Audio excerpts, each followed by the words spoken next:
Greetings and welcome to episode 232 of the Words About Games podcast, a weekly video game podcast for Words About Games. I'm your host, Amy K. Alexander, and I'm joined this week by the light blue one, Mr. Daffy Moody. Hello. Howdy, y'all. Did you add 40 more episodes onto More or less.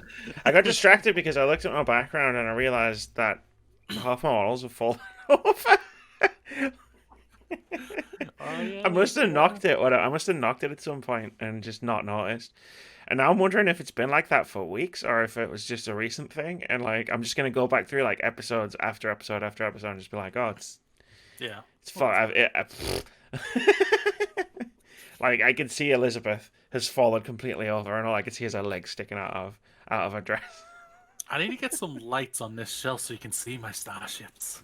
Oh yeah, I've got my lava lamp, and I just never turn it on. Like, to get the nice purple light, like from behind. Like it's actually a fucking disgraceful tip back there. Now that I'm actually looking at it, like my fucking gel bottle's lying on its side. The wires are coming out the bottom of the dress. It's like, oh god, man. Thank God my big head blocks this bottom part. All you can see is hold on. Let me just. There we go. Just turn your camera a little bit. Just gonna do this podcast like this for the entire episode. You know, someone's gonna say something. They always do. Like, oh well, you know, I could take your opinions about video games seriously because you have a whole estrogel bottle hanging on its side behind you. Mm-hmm. When indeed. It's been a weird day, Moody. Everyone's up on Twitter and they're all like, "Whoa, got my PS4! Look at my cool PS5!" And then like PlayStation's like, "It's launch day," and I'm like, "It's fucking not, dickheads! Fuck you! Not for us!" Fucking screw you guys! Have to wait a week. Yeah, that's true. It is annoying, but they did this last time for PlayStation 4, so it's not surprising for me. Sucked down too. Actually, I didn't because I didn't pre-order one last time. I just bought one like the day before. January for me. That's what me and my partner are talking about. Yeah, nice one. Basically. I'm looking forward to it. I'm looking forward to that leap forward, right? Like, I know, like, the graphics or whatever, but, like, I'm looking forward to just games being at 60 frames per second. And also, like, no load times. Because I've been watching content today. Yeah. Like, people playing PS5 games and people playing on the PS5s, and, oh, every time someone just starts a game up and it just goes boop, boop, boop, boop, and you're in. It's like, oh, man. That looks so amazing. But then it's like, but when am I going to check my phone? Like, I might have truly immersive gaming because I'll never have time to just go while I'm waiting. Let's see how shit the world is after the last half an hour. it'll be like, oh, I'm in the game. Oh god. How stupid has Trump been today? How crappy has our government been today? I'll never know anymore. I'll never know anymore. I know because I'll just be playing all the games. You will, Amy. You will. You just be like, Spider-Man. I think I've messed up though because I've got Sackboy coming. I've obviously got Spider-Man coming. That was a given. And like I've got Sackboy coming, and then I watched Greg Miller playing Demon's Souls for the first time, and then I was like, I've seen it. Looks good though. It does look good. I know a lot of people have given them like backhanded chaps say, hey, it's just a spin-off or not even a full game of Spider-Man. Oh, and it's just a remake of a PlayStation 3 game. I'm just like, yeah, one of the biggest PlayStation 3 games for PlayStation. Yeah, completely remade. Shut up. Yeah, like it's fine though. I'm just gonna download Bloodborne. This is arguably if you look at it, this is arguably one of PlayStation's strongest lineups they've released, which is really impressive. Yeah, I probably agree with that. I've never been in the PlayStation launch till PS4, and PS4's launch lineup was not great. You had Killzone and Resogun. Yeah, And exactly. all Yeah, of us played just Resogun. yeah, Resogun. I played Black Flag. I remember Assassin's Creed Black Flag. Black Flag was a really good game. I enjoyed that. Was Warframe a launch title for PS4, or did that come No, I later? think that wasn't that the was revealed for coming to consoles Because that December because that was the PSX that first December, wasn't it? um, So, it was definitely coming to PS4 before that because I remember it. I remember playing it in EGX because the line was for Killzone or Warframe, and everyone was queued up for Killzone, and then like the person from Digital Extremes was coming out of the line saying, "Do you want to play Warframe? Do you want to play Warframe?" And she got back to me, and I was like 50 people back to play Killzone, and I was just like, "Fuck it, I'll play a game." Yeah, sure, I'll play Warframe. He just I'll like play it. skated past everybody in the queue, and I was like, "Actually, you know what? This is fucking great." I think it I was know a you launch played a title. lot of it, didn't you? I did. You were a space ninja. Come on, man. Space ninja robot with a soul. It's got a very loyal following, so It's a really good game. Got Destiny Beyond Light downloading on Xbox as well. But yeah, it's a really good like launch lineup. is Destiny crossplay? It's cross save. It's not crossplay yet, is it? I don't think so. No, it's because I'm thinking because I know it's coming, or if it's not already on for PC Game Pass, isn't it? It's on Game. It's on Game Pass. But what I'm saying, like, I know you're gonna want to get into it. You'll probably play on your PlayStation 5 when it comes, and I'm just thinking, yeah, I'll cross it over. I'll have a good PC be able to run the bugger. So it's intergenerational crossplay right now. So like Xbox One or Xbox Series X and PS4, PS5, and they're looking at a full crossplay for next year. So you need to play it on Game Pass. So I can play it on Game Pass. Like I am. I'm downloading it on my Xbox right now. I'm not spending 30 quid. I'll look into probably download it on my PC for Game Pass. I'm not spending 30 quid on an expansion if I can download it on my Xbox. I don't know why. My Xbox is there. I'm pointing at my TV because it's on right now. I've got the download pause while we do this podcast. Hopefully it provides like a new good starting point for new players because I remember you tried to play it with me over the summer. Oof, it was rough. And it was rough. But they've deleted a bunch of stuff now, so it might be a better intro point. Although a lot of this, you're not going to be able to play like the story of like all of the previous expansions. So I don't know how they're going to handle that. I'll get over that. That was actually pretty good to be fair. But yes, Destiny 2 story didn't have a story. It sucked. Destiny 2 story was good. Yeah, it's highly debatable. Yeah, and I'm debating you right now. Why do you always have to shit on everything when I say it's? I say something's good, and you have to be like, "No, it wasn't." No, for me, I don't believe it was. So like, it didn't work for me. I celebrate that it worked for you, Amy. I enjoyed it. I must have done. I played fucking like 100 hours of it when it came out. That is true. But we're not a Destiny podcast, Amy. No, we were doing a bit about PlayStation's launch lineup. And then I don't know, you started shit talking Destiny too. And it all went off the rails for that. I'm thinking of downloading it on Xbox to play it with you. Well, not on Xbox, on my PC to play it with you on Game Pass. Thanks to the power of Game Pass. Shut up, phone. Why are you disturbing me right now? But yes, I agree. The PlayStation 5 launch lineup is incredibly strong. And I haven't even played any of it yet. Very good, very good. But we'll be talking about PlayStation later. Because this is the Words About Games podcast, where every single week we discuss what's been going on in gaming, the games industry, and games culture over the past week.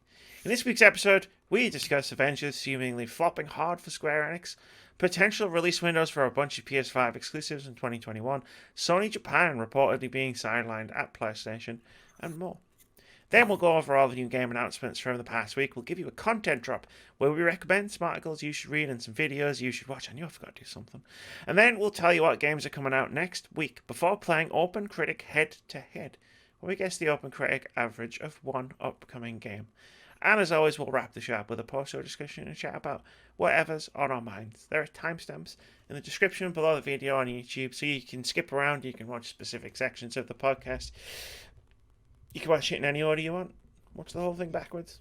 We don't mind. We're just happy that you're here. You can listen to it while dancing, Don't listen to it while dancing. doing the exercising, doing the push-ups, even though I can't do a push-up. I'm not much for exercising. I think it's a con. It's a con to make me feel bad. And I don't want to feel bad. I want to feel good. So that's why you're drinking poison right now. Because it wakes me up, Moody. Water would do it better. It really wouldn't, unless you want to It host really this. would. Unless you want to host this podcast for someone who's taken back. Like, okay, unless you want to host this podcast because every time you read a news story, I'd have to run to the toilet. I'm not going to drink water through a podcast. Like, my HRT already makes me need to go to the bathroom too much as it is. And that's not to say I don't drink water. I just, I don't drink water when I'm going to be on camera for like 2 hours. I drink it beforehand, and then I pee gloriously. Let's go into the first news story. Don't use my word like that. You don't have a copyright on it. I haven't been DMCA'd for using it liberally over the past God knows how many months, but I think people will probably want to hear us talk about some game stuff. That's true, instead of peeing. And Destiny 2, even though Destiny 2 is a game. You started it. It looks like Marvel's Avengers failed to do the business for Square Enix. This is from Wesley and Poole over at Eurogamer. He writes, Square Enix has posted its latest financial results, and it doesn't look good for Marvel's Avengers. The Japanese company announced its financial figures for the 6-month period to the 30th of September 2020, and while revenues and profits were up versus the same week period in 2019, Square Enix released Final Fantasy VII Remake earlier in 2020, the quarter during which Marvel's Avengers released saw a £36 million loss. The part of Square Enix business we're concerned with here is called Digital Entertainment HD Games.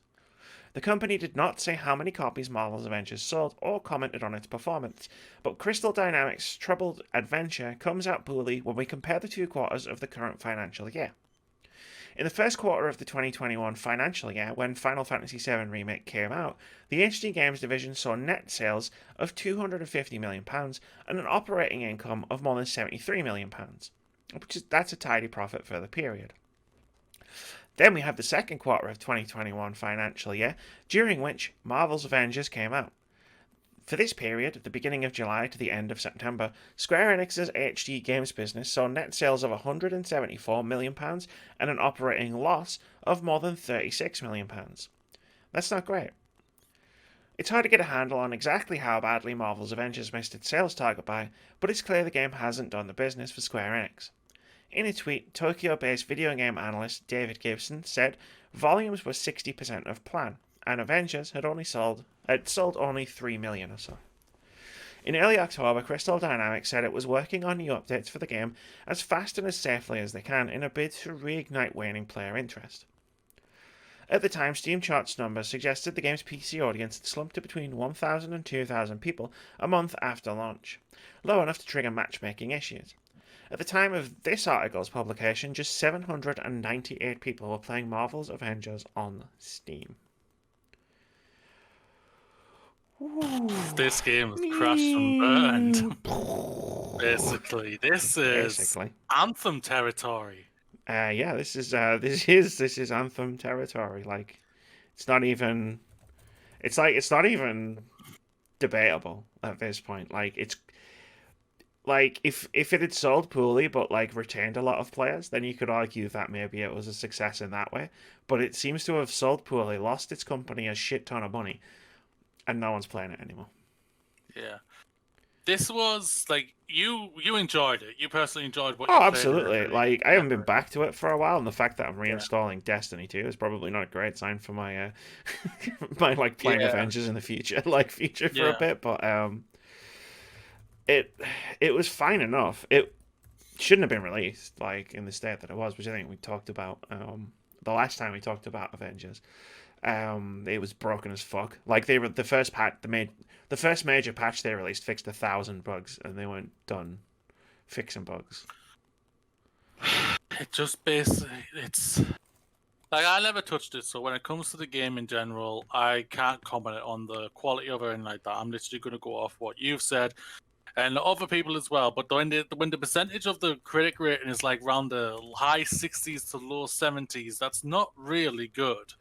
And sometimes people do go off the rating when it comes to certain things they want to see or anything like that. I've done it multiple times when it comes to films and everything, and some games as well. If I hear games really going really, really high and it was never on my radar, I'll probably give it a better chance than a game that wasn't on my radar. This game has had nothing but crap from the beginning, from its reveal.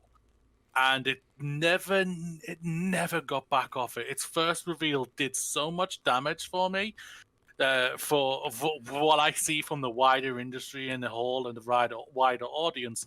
It just seems like it never got back on its feet and everything. Like, people complaining, why don't they look like the Avengers from the MCU? Which you and me have both said multiple times. It'll be the most expensive movie of all time. Would have lost a lot more. All Would have time. lost a lot more than £30 million. Yeah, £30 million. Yeah, and but I think also people did not want to have this type of game for the Avengers. I think they went after. I think what also hurt them was the Spider-Man, not the DLC going to Sony thing. I think the Insomniac Spider-Man game coming out and being a roaring success, where the game was hailed for its gameplay, hailed for its visuals, hailed for its story, and etc. and character building and world building, the whole shebang. And this one, the best thing I hear from you is the story is a good story. I had a lot of fun with it because of the Kamala Khan part and everything, but everything else, like when I hear like from our friends and everything, like, they say it's fine. It's what you expect. It's a button bash. I was thinking, that's, for me, not what people wanted here. And I feel like they wanted a standalone, single-player Avengers game where you probably changed. You either decided which character you wanted to play as, or you changed, like, it's like one part of it, you are Black Widow, but the core story is all of them, but then you'll flip over to Iron Man, but you're still hearing the Black Widow part and all, like that type of maybe. That's what I seem like I always hear on the internet. And I know, the internet, that's never been wrong, ladies and gentlemen. Who listens to the internet, Michael, type of phone? I mean, technically the internet's never been wrong because you get all of the opinions. Yeah, that's true. Somewhere on the internet you'll find the correct. Well, the amount of research I've had to do for like what I'm doing for college and everything like that, I've delved into the Avengers thing, and it does seem like they wanted more a standalone single player than a game as a service. Like, I was trying to remember what the service is. Gas. Just call it a gas. A gas game, yeah, and yeah. IP clearly, the IP power clearly wasn't as strong as what I thought it was, which is very surprising on my end. Not on my end. I'll just say I'm wrong. I don't mind being wrong, but yeah. Yeah, like, it's someone who likes the game, played the game for I played it probably put about 60, 70 hours into it. But most of that was in like the first 2 or 3 weeks after the game came out. Like, what I was waiting for was the content, right? Like, because we'd been promised that the end of October we were getting Kate Bishop. And if the content, if like they can't get the content out, they can't get the content out, right? As long as as long as they're not crunching up, working on safely or whatever, that's fine. But it also means that I really have no reason to pick the game up. Like, I played a ton of it, like leveling up Captain America, because I enjoyed playing the game as Captain America. But like, there's like a ratio of, so once you've beaten the campaign, which takes about 10, 15 hours. Obviously, then you're into what people call the end game, but what I like to call the mid game, because like it's like the ramp up to like the true end game, the high level content. Yeah. So there's that, and a lot of that is just knocking out all of these different missions, which are essentially just you go into a level, you throw a cap shield at a bunch of people, and then you bounce, and then you do the next one. And then you do the next one, and then you do the next one, and then sometimes there's tenuous story links, like between these different missions, and like there's too much of a ramp, if that makes sense. So like I didn't max out Cap's hero card. I think that's what they call them, or like max out his power level or max out his level. Because at the end of the day, I just got kind of bored. Like before, I got kind of bored before I'd hit that max level. You know what I mean? Like, so it's like, well, I could start leveling up someone else. Like I could start leveling up Black Widow. I enjoy playing as Black Widow in the campaign, but I could just play something else. Like, and in the end, the part of my brain that was like debating that just went, yeah, I'll just play something else. Like, and I haven't been back since. Like, and I've no doubt if the new content had dropped, I would have jumped back in and played it and tried out the new character and played the new storyline and seen what like the new content was, but it never came.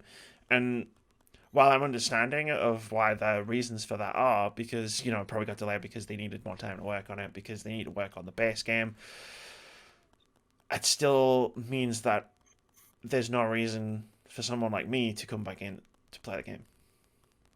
It's just one of those things, just the same as Anthem. This is a game that should have been delayed till next year and could have dropped fall next year, ready with content to drop after like a couple of weeks or a month or so after, already shiny, ready to go, basically bug friendly. And this is the thing. I just don't. I guess I won't. I understand to a certain point, but I guess I won't truly realize until I'm in the industry properly myself, where I'll just ask the questions again. Why have we not delayed? Why? You're forcing us to crunch probably for who knows for how long, which is a terrible thing, and then it's just like, and like what? Why? What you want to get out just for the launch for the new consoles? What's the point? You released them 2 months before they came out, so like seriously, what is the point? Yeah, I mean, I'm imagining like there's a lot of different factors. Like I imagine they launched when they did because they were hoping like to hit their target for the next generation patches, versions, whatever, to come out. So when the new consoles dropped, with games like Destiny, for example, which like the next gen versions of those of that game dropped with the launch of the new consoles. Like I think what they were hoping was they could get the game out, they could get people invested in it, and then those people would be buying Xboxes and PlayStation 5s, and then those people would download the next gen version of Avengers on whichever console that they play on. And obviously the like there'll be a market improvement in terms of like performance and load times and frame rate, just by the sheer fact that they're on the next generation consoles, and that didn't happen. Because obviously the next gen versions have been delayed as well. And then at that point, you've got to ask, well, like, you took a shot, you lost. You should but like the obvious thing is this game should have come out in like March 2021, fully patched, fully ready to go on current gen and next gen consoles, even though those will be the current gen consoles by then. But like hindsight's 2020, right? Like sometimes we say that, but they would have seen the writing on the wall. They would know that this game was a buggy mess. They knew that. Oh yeah. So they've got all the data and everything to be able to analyze this properly to say, do we postpone it? Or do we just take the hit and pray that we can get the new content, the Kate Bishop and Hawkeye DLCs and other DLCs that we're going to be bringing out further down as quick as possible, or do we take the hit to delay it? Right. They've obviously decided. They also flipped the coin and said we're going to continue plow ahead and hopefully get these things done. And obviously they're unable to do it. But buried in that data, because it's not just data about okay, the game is this buggy and we think we can fix it this quickly, like post launch. And buried in that data is the fact that a lot of people just don't care. Like, if a game is buggy, they'll buy it anyway. We've seen it so many times before. Like, look like some of the biggest feel-good stories in the industry revolve around games that launched in a very similar state to Avengers, and then turned it around, like 6 months, a year later. So it's like people will buy these games anyway. Like in that data was it doesn't matter. Like we can launch it now, and we might even get the bad publicity now. But if we relaunch the game with it, like say like they fix it up, they patch it up, they get the next gen versions out, they've got a few new characters in there, and then like a year's time in September 2021 when they drop the expansion, which will be like the pay content, which comes with like 12 new characters and a full 10-hour storyline, or whatever the expansion would be. A lot of people will come and check that out.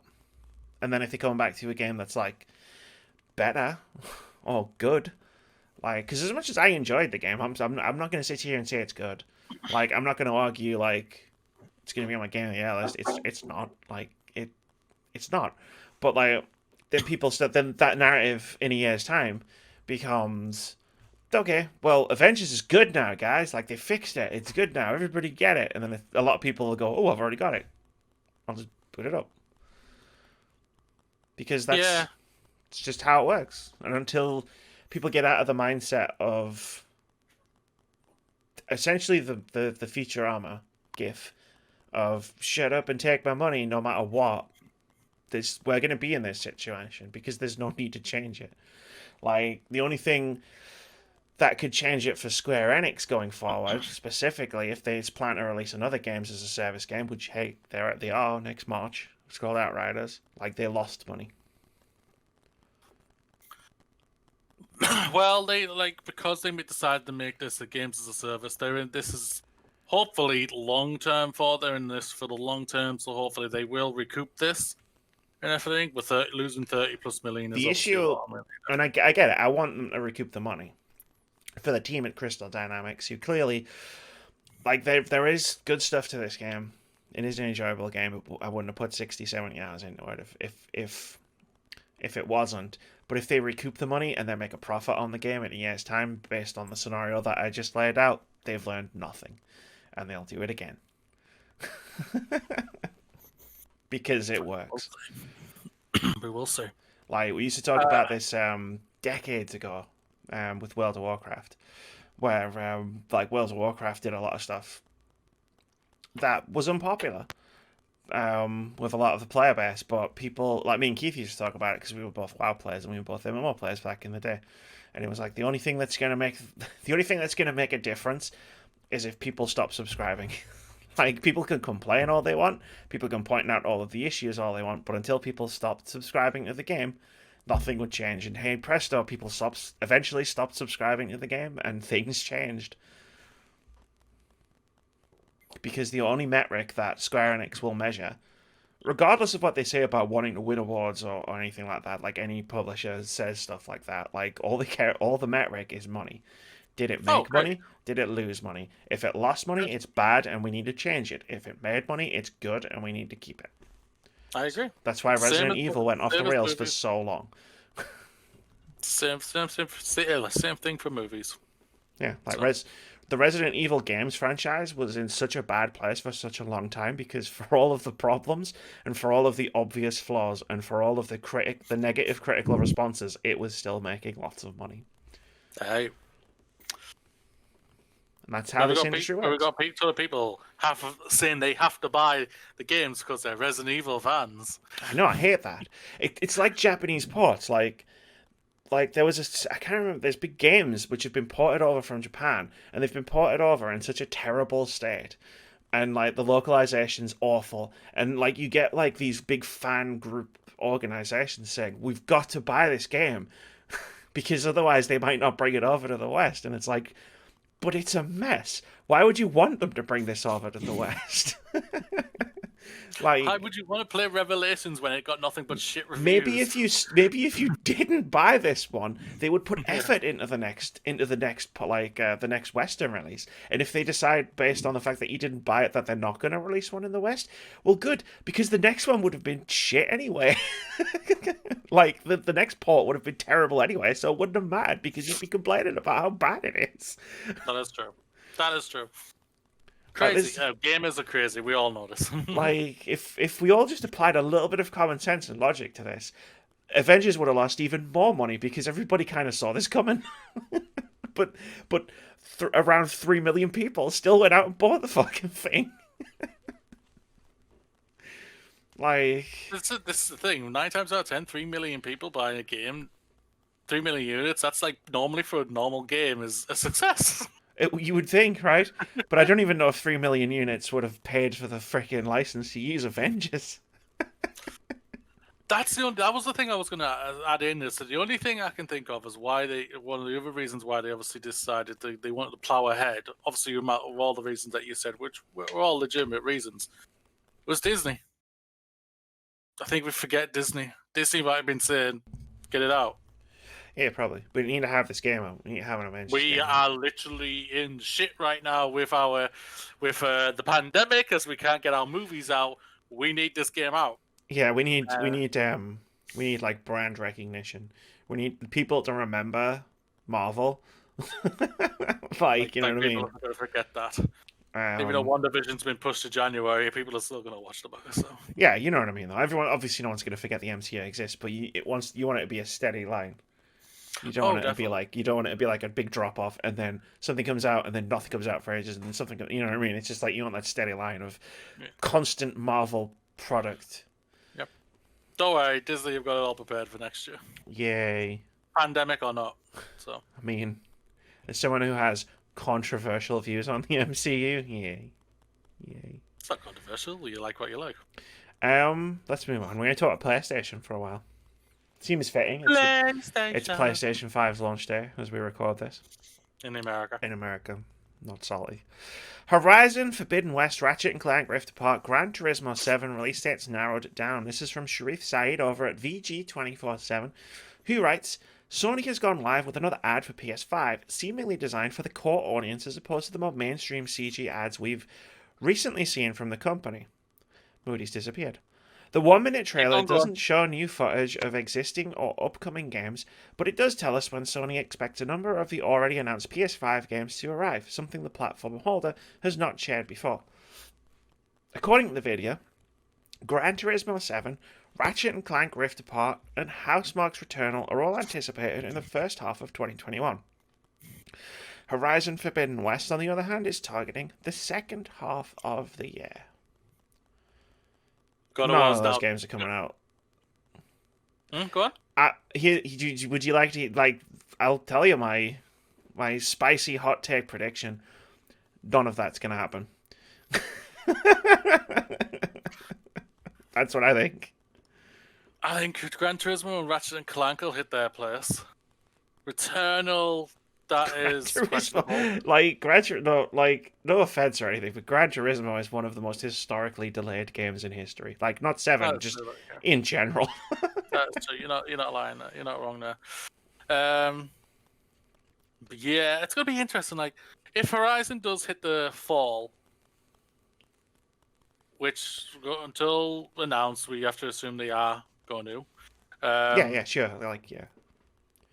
And as they didn't mention anything of the game they said was coming 2021 as well, God of War is 2022, ladies and gentlemen. Well, these which we all thought this was going to happen. No, anyway, these 4 games specifically are follow-ups to the PlayStation 5 reveal showcase.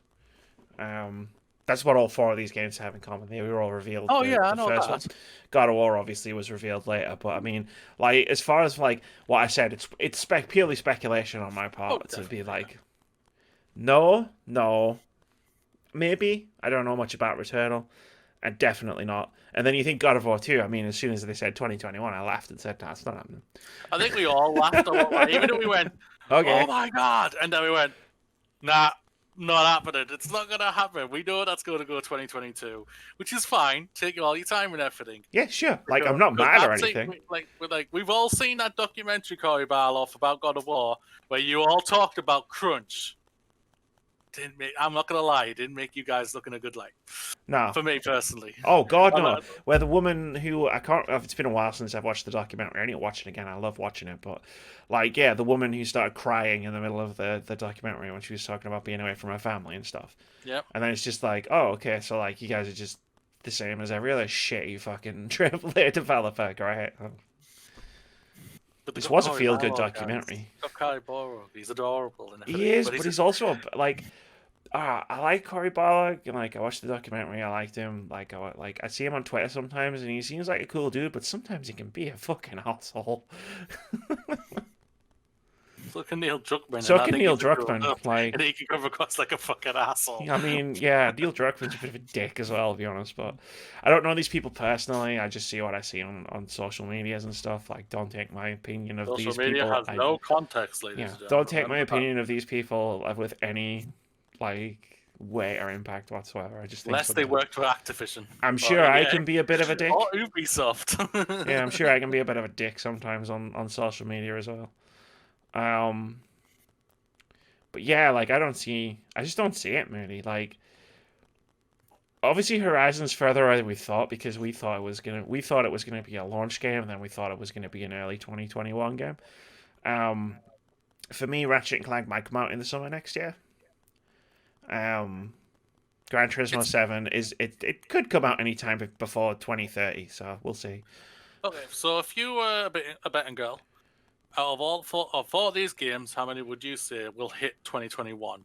Not the dates, just 2021 in general. Just 2021 in general. Gran Turismo, I'm not touching that one. It's a wild card.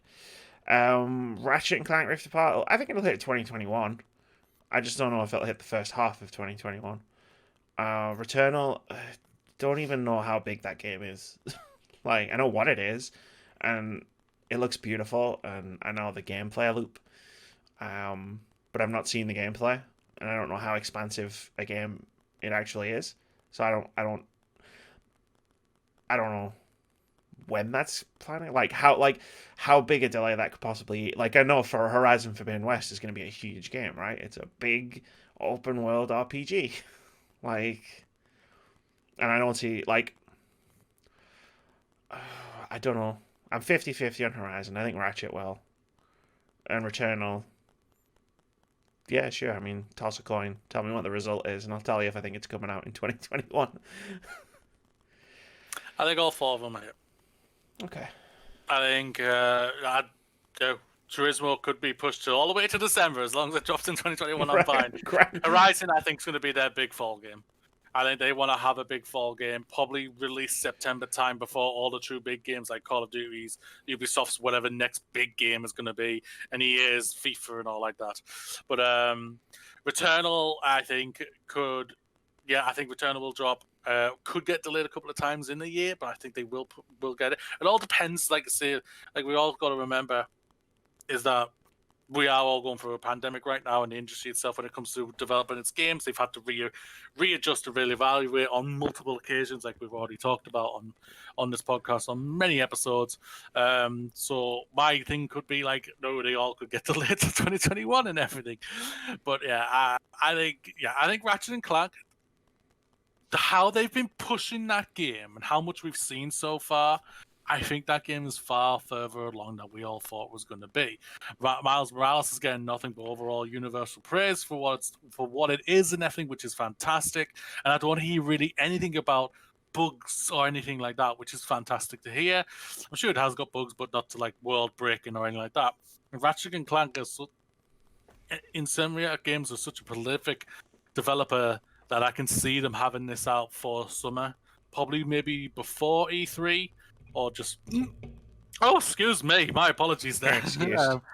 This is the thing why I have this mic. I could have muted myself better with my old mic. You mean But, like this? I hate you. But no, yeah. I think Ratchet and Clank will probably be the first half of next year. I think Ratchet and Clank's the first game that out of this 4 that comes out. I think that's fair. I agree with that. The only thing that could trip Ratchet and Clank up, because I think it is pretty far along in development with the way they've been pushing it. I think the only thing that trips it up is the technology, right? Because it's trying to do something no other game has done, based on the new technology of the PS5 with the solid state drive, which is we saw it in that initial gameplay reveal of like being able to switch between the different worlds, like falling through the portals, and like being in a completely different level within like seconds and straight into like gameplay. So it depends how well Insomniac's grappled with the technology. And that's not to say, like, I'm not casting aspersions on Insomniac's ability as game developers. I'm saying they're doing something that's not been done before. Like, in a big AAA game. How complicated that is, how well they've got that under control, hey, we'll find out when it comes out. Or when the release date is is hit. But I think that's the first one. I think he's June, July. I see that one coming out in. Returnal, I could come out I think it anytime. could be an August game. I You think could that just could be turn an around and put August. that on PS Plus like in March or something. Like, you know what I mean? Like it Oh, I feels think like there's it a could be chance it'll anything like probably that. be. I think there's a chance it'll be a PlayStation Plus game. Gran Turismo 7, like I'm not, like I said, I'm not touching that because of December. I'm not touching that because of previous Gran Turismo games like that. I've missed entire That is console generations sometimes. Um, Horizon Forbidden West now, March 2022. February, March 2022, I reckon. When all's said and done. September or October. And God of War. 2022. Fall 2022. 100 September 2022. Strap in, boys and girls and other people. It's going to be a long wait for that one. Which is perfectly fine, ladies and Oh, gentlemen. it's absolutely fine. Again, I'm very. The thing don't- I'm more. don't mistake my mirth for criticism. Oh, yeah.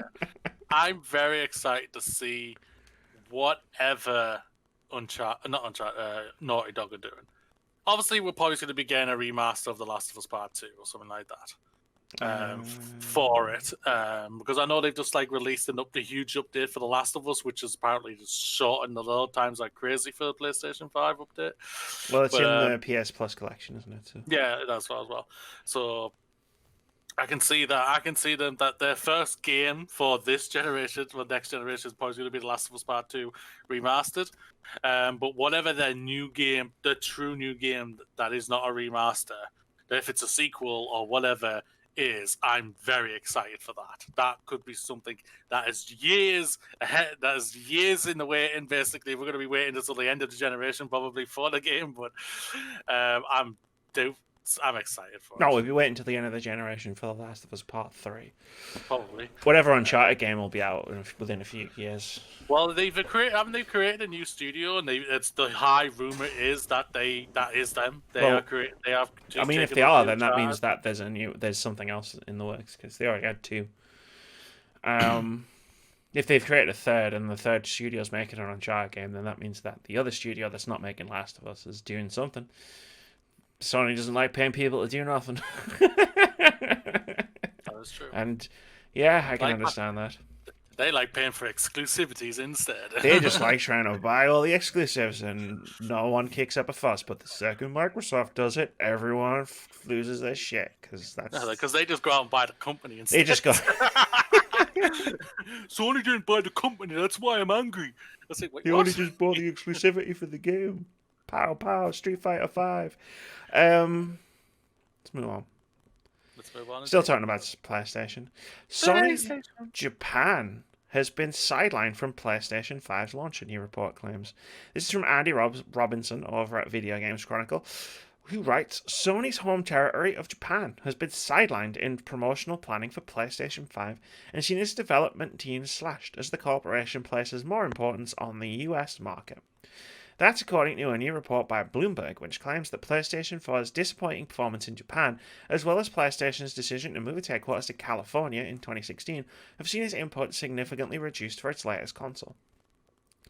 PlayStation's North American arm, Sony Interactive Entertainment America, has seen its influence grow significantly in the past 4 years, VGC reported in October 2019, following the platform holder's push towards a centralized global structure. The process resulted in a significant number of layoffs across its European operation during the past 18 months as leadership shifted to California. According to Bloomberg sources inside PlayStation's San Mateo headquarters, the US office was frustrated by Japan's marketing for PS4, which it believes led to fewer console sales being sold compared to its predecessor, around 10 million units. As a result, Japan has been sidelined in planning the PlayStation 5's promotion, according to several Japanese PlayStation staff cited by Bloomberg. Employees in Tokyo said they've been left awaiting instructions from California, it claimed. The US office's critical view of the Japanese operation has also impacted its game development efforts, it's claimed. PlayStation's Japan studio, which co-developed games such as Bloodborne, Astro's Playroom, and The Last Guardian, has seen the rolling contracts of many of its creators not renewed, former employees reportedly told Bloomberg. I wonder if that's meant to be Astrobot Rescue Mission and not Astro's Playroom, because that did just come out for PS5. Or maybe both. But either way. Um, Troubling. this is troubling. There's no doubt about that. But at the same time, when it comes to like the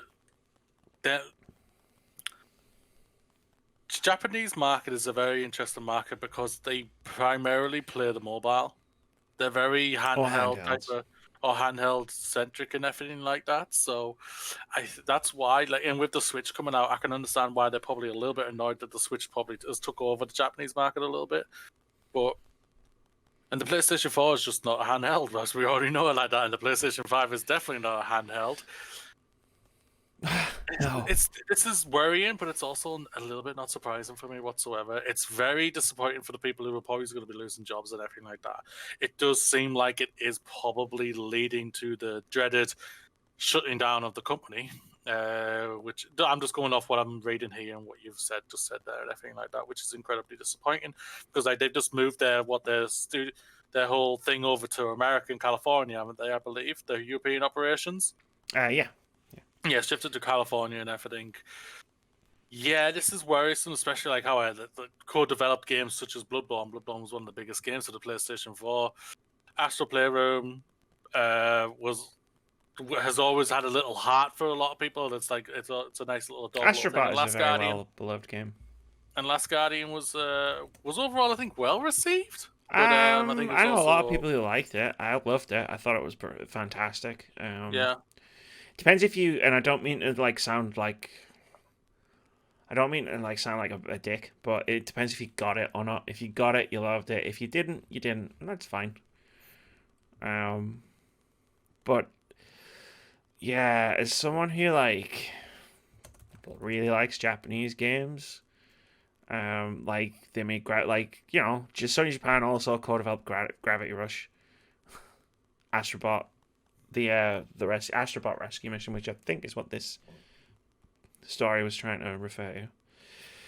I mean, the original Demon Souls was co-developed by Sony Japan, the Patapon games, but like it's not, and Everybody's Golf, which is an amazing game, but it's not necessarily the games themselves of Sony Japan. It's like if this is a shift in their entire sort of strategy, it's really weird because like it comes at a time when Microsoft is on an upswing. Like in a contest between PlayStation and Xbox, right? Like PlayStation could always kind of take Japan as a given, like as an advantage over Xbox, right? Because like they had all of the Japanese games coming out on their system. Xbox did not take the territory seriously until the Xbox One generation. And even then, it wasn't. They didn't take it serious at launch. It was after launch when Phil took over. And now you see games like Yakuza and all the Final Fantasies and stuff coming to Game Pass. And then if PlayStation's like deciding to shift and be like, "Hey, we're not going to focus so much on Japanese games," it's like that's a bit weird, man. Like, I agree. I do agree with that. especially considering, like, yeah, sure, you didn't have a great PS4 generation in Japan, right? Okay, cool. Like, I don't know if cutting your losses and leaving, or like instead of like doubling down and maybe just making some smarter decisions over in Japan would be the better like route to take in that regard. Especially, like I said, Elden Ring was like revealed on a Microsoft stage. Devil May Cry 5 was revealed on a Microsoft stage. Like Yeah. Phil Spencer and Xbox are ready to go in Japan. They are. Well, it all depends on what they've. I'm going to be very intrigued to see what the numbers are between both of them when they hit Japan. PlayStation 5 will still outsell the Xbox Series. Guaranteed. But this is more long game stuff. Oh, well, This is more. Yeah. This might not hurt the PS5 significantly in Japan, but it'll hurt. It could hurt the PS6 significantly in Japan because all of a sudden, if like, I mean, we've already seen it, right? Xbox Series X has Yakuza Like a Dragon, and again, this is just in the West for now, but the PS5 doesn't have it until March. And what if that then translates? What if that starts translating over, like with PlayStation dipping out of Japan? It's somewhat to Xbox getting involved in it.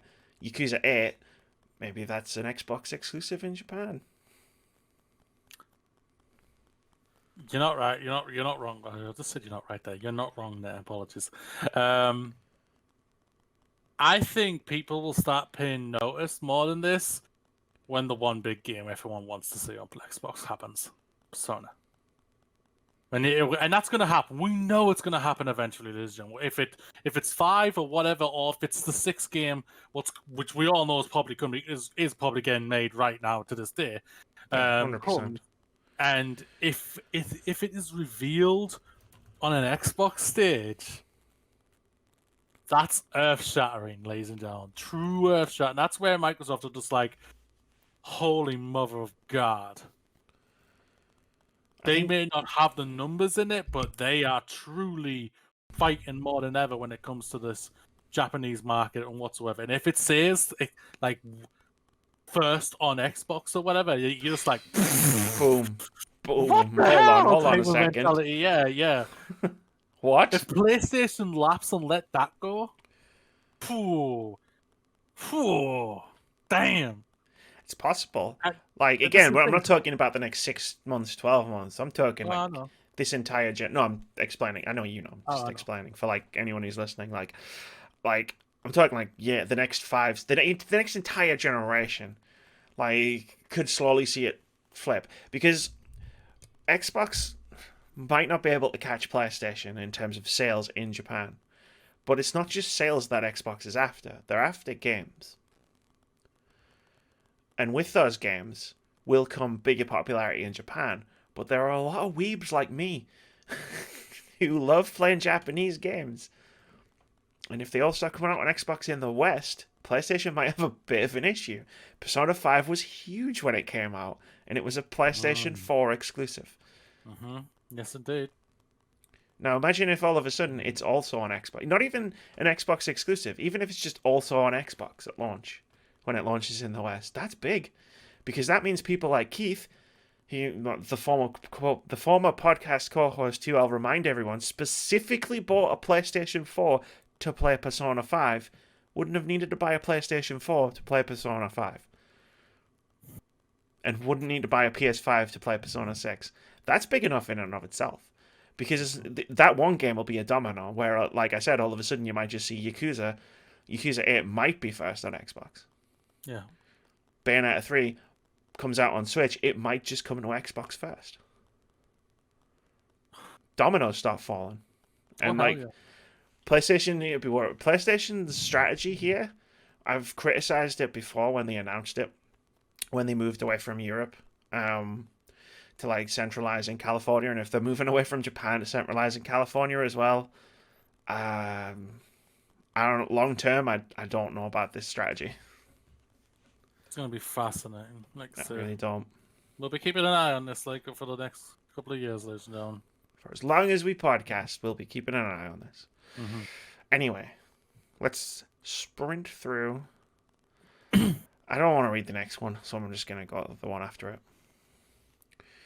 We refuse to crunch the team, says Apex Legends director. This is from Emma Kent over at Eurogamer, who writes, Apex Legends has experienced a bit of a PR rollercoaster over the past few weeks. While Season 7's new map, Legend, and vehicles went down well with players, slow progression in the latest Battle Pass caused some players to complain about grind, angering much of the community and forcing an emergency change from Respawn. To answer community concerns, several members of the Apex Legends dev team recently held a Reddit Q&A in which they addressed the unpopular Battle Pass. But the team also touched on another topic, the worrying problem of crunch in the games industry. The comment on crunch comes from Apex Legends game director Chad Grenier, who was responding to a player who wanted more LTMs, which is limited time modes, and felt Respawn was being slow with content. Grenier assured the commenter the team was not scared of LTMs, but explained they normally drop off in interest after a few days, making a 2-week format unsuitable.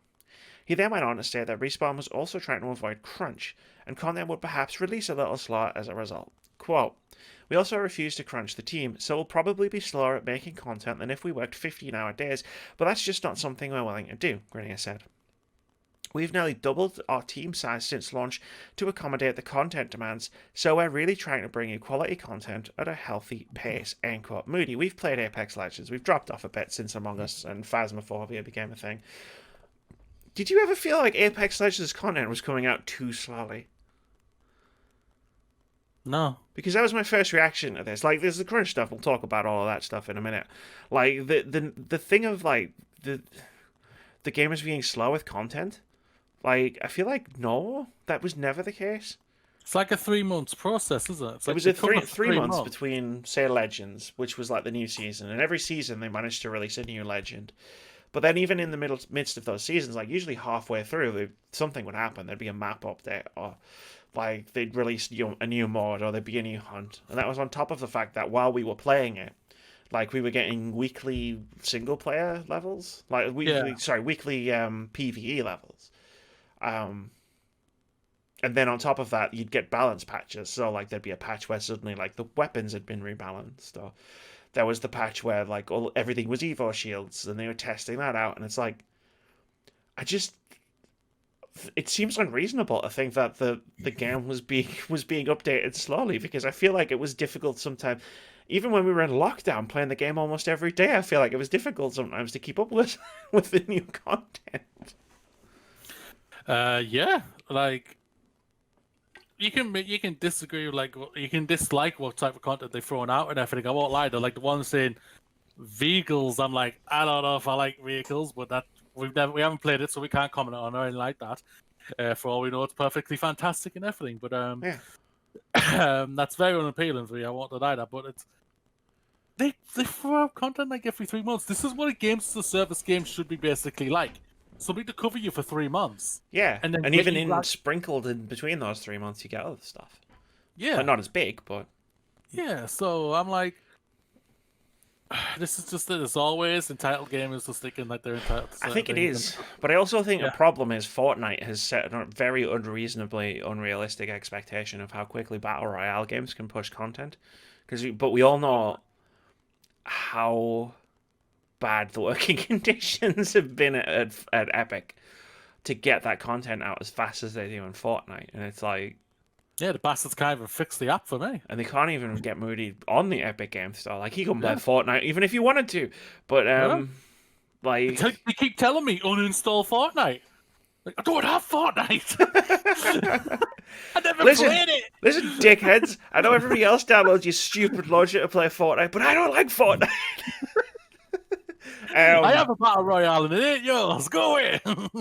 Yeah, like, but there is that part of it where it's like, okay, people play Fortnite and see what Fortnite does and how fast Fortnite pushes new content, and then they take this to the other games, like the Apex Legends in this case, but also probably like Warzone's, PUBG, and it's just like, it's unrealistic, man. Like,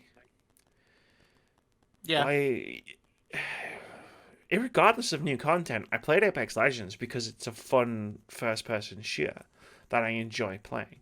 Like, if I didn't, it wouldn't matter if they were putting out monthly content or fortnightly content, like, because I just wouldn't be enjoying it anyway. Like, Yep. and I hate this thought process of, well, the game content is coming out too slow. No, Avengers games content is coming out too slow because there hasn't been any. Yeah. Like, Apex Legends is set to a timetable. During the height of lockdown, they delayed the season launch by 1 week. And they extended the battle pass and they extended the challenges, and everybody got some stuff out of it because they had extended it by a week, and it was fine. And then it came out. They've stuck to this content, these content drops, these regular content drops so well. It impresses me. And then to see people are talking about if they're being slow with content, like, I'm sorry, but they're not. I don't even see that as a difference of opinion. I see that as you being factually incorrect. Factually entitled. And good on them for saying, like, we're not going to crunch it. Yeah. I know they've had trouble with that in the past, and it seems like they're getting past that, and they're working towards a better, healthier, like, working environment, and good for them. Yeah. Like the amount of crap we've shat on about companies that have crunched and everything like that, and how terrible the work conditions and everything like that. It's refreshing to see and hear that this company did. We are now showing that we've restructured it. We've expanded the team. So that's more paying staff. So they've filled up the staff. That's more people getting a job, which is fantastic. Even more people who want to get in the industry and everything like that. And crunch is terrible, ladies and gentlemen. Don't ask them to bloody crunch just because you feel like you're entitled to have a certain thing within a week instead of 2 weeks. Bugger off. Well, I want faster content. Well, then fuck off and play Fortnite. Yeah. That's what I would have said, but then that's why I don't work in PR in video games. Like, I'm sorry, but in terms of like video game development, one of the most important things for me as a podcaster, as a human being, and just as a general consumer of games is knowing that the development team isn't being treated like absolute shit. It isn't getting code that game, get that game QA'd. Yeah, Type of mentality. You don't like want to hear that. I don't want people overworking themselves to the point of like some of the stories that we've read and seen in the past few years just to make a video game that I could play. We don't want to be reading a Jason Snyder story where he's talking about crunch. Trust me, he does not want to be writing about them, ladies and gentlemen. He does it because it's important. And we talk about it because it's important, and we push back against it because, you know, it's not worth it. It's never worth it. Never is. I don't care if you've got your fucking horse testicles shrinking in the cold or whatever. It's not worth it. That was the stupidest thing I saw. It's pretty When they dumb. actually showed that in the trailer, I was just like, Pretty stupid. stupidest thing ever. But Fantastic achievement, and hats. My metaphorical hats off to the people who managed to implement that in a video game. But Jesus the Christ, person who had mother mood boards of horse. there's a person whose job was on Red Dead Redemption 2 was just horse testicles. Like probably for like 6 months, probably just nothing but horse testicles. Can you imagine that? If they've acquired a horse fetish with their wife, And they were probably like, and if they were crunching on it as well, it's just like what 18 hours a day of just horse testicles. Like I've said multiple times, Red Dead Redemption 2 is a technical masterpiece. But good God. Let's move on. Yeah. We're going to talk about Xbox now. Fitting, because they also launched consoles this week. I know, apparently, yeah. Speaking of which, Xbox Series X and S have largest launch in Xbox history. This is from Jordan Ollerman over at IGN, who writes, head of Xbox, Phil Spencer, has said that the Xbox Series X and Xbox Series S have had the largest launch in Xbox history. Writing on Twitter, Spencer added that over a 24-hour period, there were more new consoles sold in more countries than ever before. No figures have been given so far, but we know that the Xbox One was previously the most successful Xbox launch, with more than 1 million units sold on launch day. If you didn't manage to get one for launch day, Spencer says that the team is working hard to resupply as quickly as possible in order to meet the growing demand for Microsoft's new console. Many consumers were left disappointed, with both consoles suffering unfortunate last-minute delays in the UK and Canada, and with Amazon seemingly pushing some deliveries as far back as December in the US. So first of all, congratulations to Microsoft and everybody over at Xbox for a successful console launch. Congratulations, you've seemed like you've put out one hell of a console to what I hear from people. Because I didn't say it before when we were talking about PS5, congratulations to everyone at PlayStation and Sony for a successful console launch in other parts of the world. Yeah, I forgot about them. Sorry, Sony. Congratulations. Like I say, I hear nothing but great things about both the consoles. I heard it in my head and I was like, oh shit, I didn't say this about PlayStation. Everyone's gonna think I'm a fangirl. I need to fix this. But back to Xbox. Honestly, it surprises me that Xbox One was the most successful Xbox launch in their history. That was my sort of immediate takeaway. I was like, wow, really? Oh, Jesus. We all know how that was that one bombed, yeah. Oh shit. This just shows that the goodwill that Phil Spencer's brought back to Xbox and in general, with the incredible pull that they've gathered for Game Pass and everything, with over 100+ games. Yes, you don't have that big killer app what PlayStation have obviously brought with Demon's Souls and Spider-Man Miles Morales. And heck, we're hearing great things about Astro Bot, for God's sakes. My goodness. That's fantastic. But the This is not surprising. I'll be very surprised if we're not talking about this for PlayStation next week. When they talk about it, probably within the next 24 hours to 48 hours, they're saying this has been one of our most successful launches, blah, blah, blah, blah, blah, blah, blah. We both know they outsold their pre-orders. We know this. They've said that multiple times. So when it comes to hearing that this is the largest one, it's kind of not a surprise. They would have made sure they would have had enough units in general to be able to beat the previous launch. So we're going to be hearing it from PlayStation. This has been our biggest launch, blah, blah, blah. PlayStation might put a number to it. Xbox haven't, because they don't like talking about numbers in general. That's their... No, we'll see what happens. They've said going forward they're not going to do it, even if they start selling PS5. Yeah. To them, it's not necessarily just about console numbers. Again, we've talked about this extensively in 2020. It's about Game Pass. Yeah. It's about engagement across wherever you are, whether you're on an Android phone or you want the most powerful Xbox in history. Mm-hmm.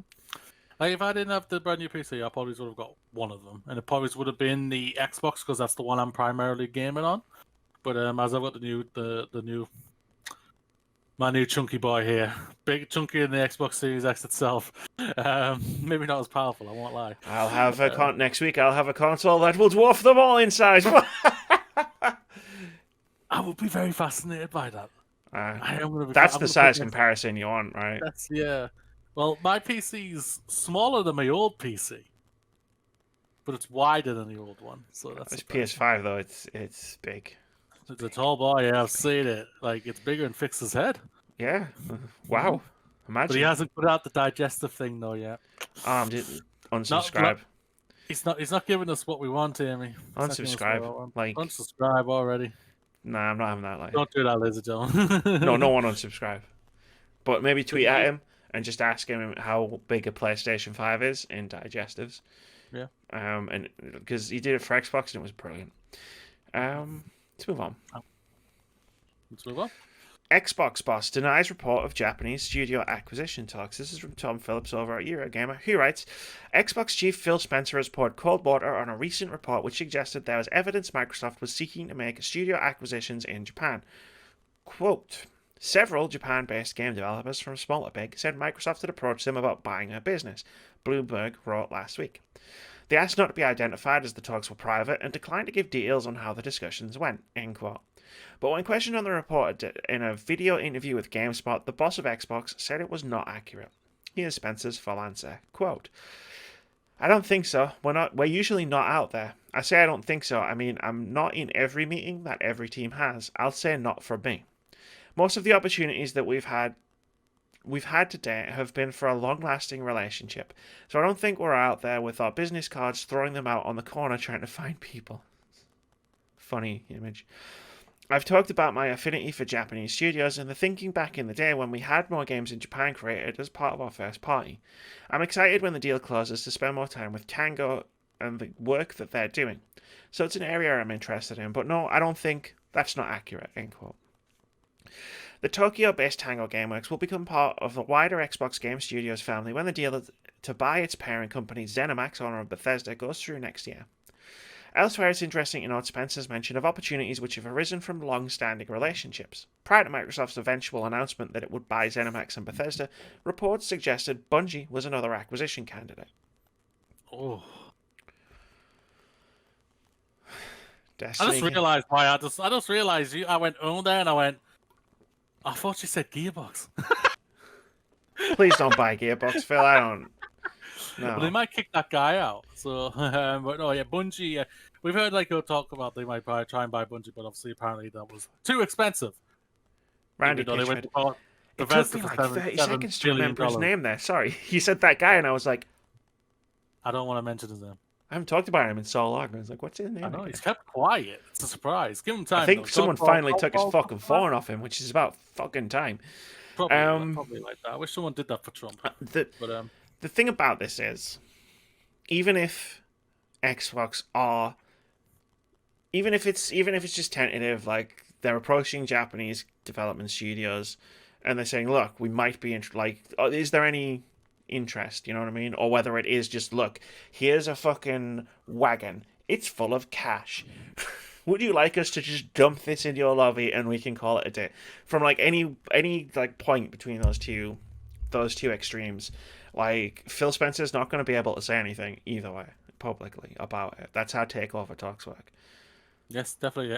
So, regardless of whether it's true or not, his answer will be, no, I don't know anything about it. At Because the it end has of to the day, be. like, the one thing he has is that they are looking to acquire other studios to obviously the beef up Game Pass and everything like that, which we all know about that. We will know when they are ready to tell us, ladies and gentlemen. If it's a Japanese studio, it's a Japanese studio. If it's a Bungie, it's Bungie. If it's Sony, it's Sony. Get the comparison Imagine if you want if to. it's Nintendo, it's Nintendo. Yeah, we'll find out that one like that'll be Do like you, shattering. do you remember when the EA rumor was going around? It was a few years ago now, but that was fun. The thing is, everyone we look back at it and laugh at that, but they could do that. They could. Still. No, what I said, because I remember Think it about was, they were thinking about buying EA, and what I was trying to drill through to people's heads is that conversation has probably happened. Oh Like, hell and yeah! that's probably what the report was based on, because there's no way they're not sitting in a room going, we could buy EA. Like, and that conversation's happened. I guarantee you, Microsoft, at the highest levels of, like, whoever makes these decisions, has had a conversation about buying just about everyone. Yeah. If they're a publicly traded company, especially if they're in America and everything like that, if the Microsoft put in a bid, by law, the board has to listen to it and just talk Yeah. about it. By Like, law in yeah, that America, conversation's definitely so, happened. But so they've it, talked about it. If there's anything I would want them to buy is BioWare. just go back and just take BioWare back. Just buy BioWare. Just say, yo, can we take how much for BioWare? $1 billion? There you go, easy billion right there for you right now. I don't know. I Just feel take like they've it. depreciated in value over the You years. know, EA will be like, yeah, but we've just released a remastered edition of Mass Effect, which we'll be talking about shortly, and we'll be just like, yeah, and that just brought us all some goodwill back, so we've bumped up the price a little bit, and I was like, okay. I don't know. Like, I see Microsoft buying. I don't know if they're gonna make another Bethesda level purchase, but yeah. Like, again, even if like they could literally be about to like finalize a deal to buy Capcom, and Phil Spencer would have still had to answer this question the way he did. Definitely, Because that's how it works. God, if they That's bought Capcom, what a person we know would literally die.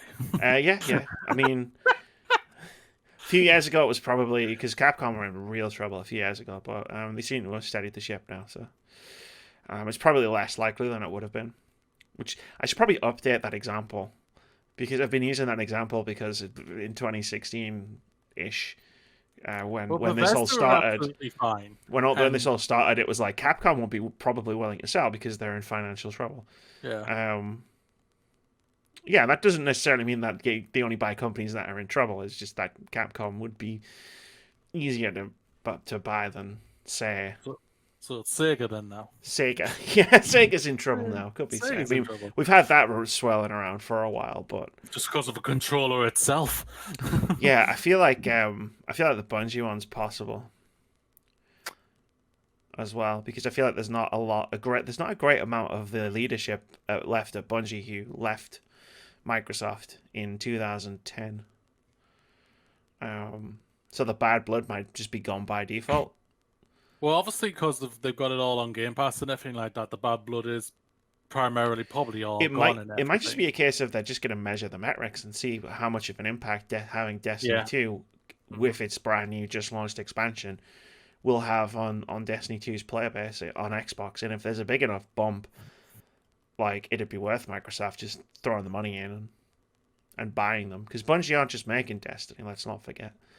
And as far as the metric goes, I mean, my download's on like 40%. And I've played Destiny 2 on PlayStation for the last 4 years, so take that with however you want to take that. Last news story, Moody. This one I added in for you because this is a you thing rather than necessarily a me thing. Take-Two is buying Codemasters. This is from Michael McWhirter over at Polygon, who writes, Take-Two Interactive, the publisher of 2K Games, 2K Sports, and Rockstar Games titles, is buying Codemasters, the folks who make Dirt, Grid, and F1 racing games. The $994 million deal is expected to go ahead in the first quarter of 2021, Take-Two said in a news release on Tuesday. Strauss Zelnick, chairman and CEO of Take-Two, said that the acquisition of Codemasters will be highly complementary to Take-Two's sports portfolio, which includes NBA 2K, NHL 2K, PGA Tour 2K, and WWE 2K. Zelnick praised the UK-based publisher for its renowned history of creating some of our industry's most beloved and commercially successful racing franchises. Codemasters itself has grown substantially in recent years with acquisitions of former Evolution Studios team, developers of MotorStorm and Drive Club. Jesus, thanks for reminding me about Drive Club. In 2016, and Slightly Mad Studios, makers of Project Cars and Fast and Furious Crossroads, in 2019. Codemasters' latest game, Dirt 5, was released on PS4, Windows PC, and Xbox One on November 6. The rally racing game comes to PlayStation 5 and Xbox Series X this week. I do not know how to feel about this, Amy. It's nothing I can do about it, obviously, but I don't know how I feel about this. I hear nothing but terrible things when it comes to NBA. I know you have enjoyed the NHL game and everything. EA's NHL game. Oh, I didn't realize that. Yeah. They've dismantled the WWE game into an absolute insult of all metrics. Basically, we'll see what they're doing next year because I'm guessing that's when the next one's gonna be and everything. Codemasters is a very beloved studio for me. I love what they've done for the F1 game and everything. Like, when I posted this in the chat and everything like that, your response was, they're the ones who put microtransactions in. It's already microtransactions in the F1 game. No. I mean, egregious. You missed a word out there. Egregious microtransactions. You did say that, yeah. So... They're well known for... This makes the F1 studio... This makes Codemasters a more... hopefully a more efficient studio because they've got the money back behind them now more than ever before. But I guess from next year it's going to be what, F1 2K 2021? I'm guessing. Who knows? I'd be worried. Like, if it was me, I'd be worried just because I know what Take-Two are like. Yes, I know. That's the thing about it. I am incredibly worried by this right now. But I hope that they're just going to be allowed. They've just bought them just so they can put them on the portfolio.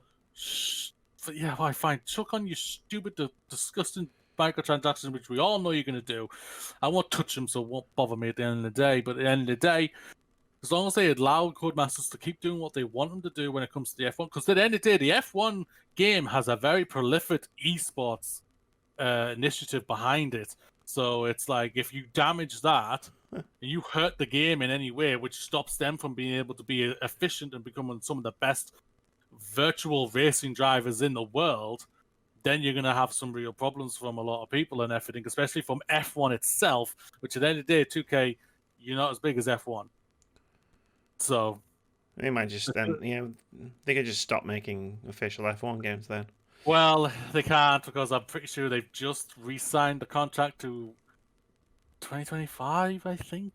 So they would have to stomach it for a while. But yeah, it's going to be... Well, I hope for the best, look, right? I expect the worst and hope for the best is always mine. Yeah. The 2021 game is already hard in development. It's going to be coming out probably sometime in August, probably September next year and everything. Oh, God. I don't know how to feel about this, Amy. I'm worried. I can't tell you how to feel, so... Yeah, I'm What worried. I will say is I looked up a list of all the Codemasters games, and they published Dizzy. Yeah. Those are like some of the first games I ever played, including Fast Food, which was basically a Pac-Man clone starring Dizzy, and I played that on Amstrad, and it was the first game I ever beat. Cool. And when you beat it, you just play through the game backwards.